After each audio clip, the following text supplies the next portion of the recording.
Jeste li se ikada zapitali što se dogodi kad spojite talog kave i ocat?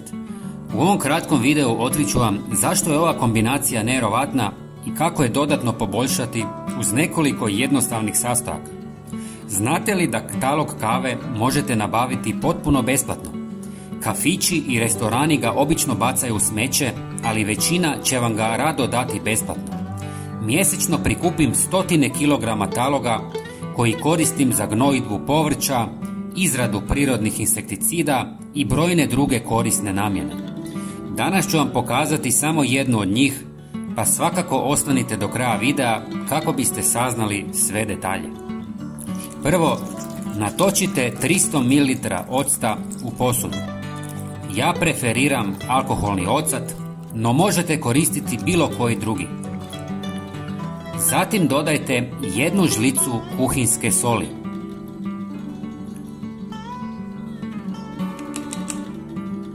Treći sastojak je 1 ili više žlica taloga kave.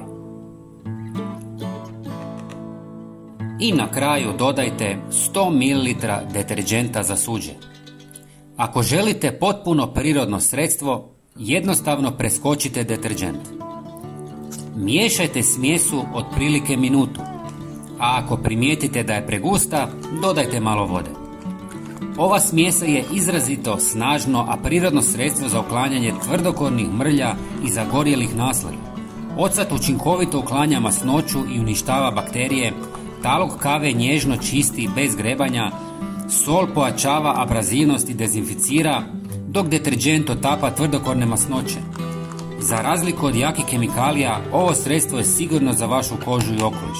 Ubija plijesan i bakterije, a pri tome daje sjajne rezultate. Ulijte smjesu u posudu ili spremnik i spremno je za korištenje.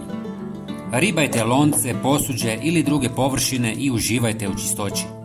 Prijatelji, podijelite ovaj video s drugima kako bi svi mogli uživati u ovim jednostavnim, korisnim trikovima.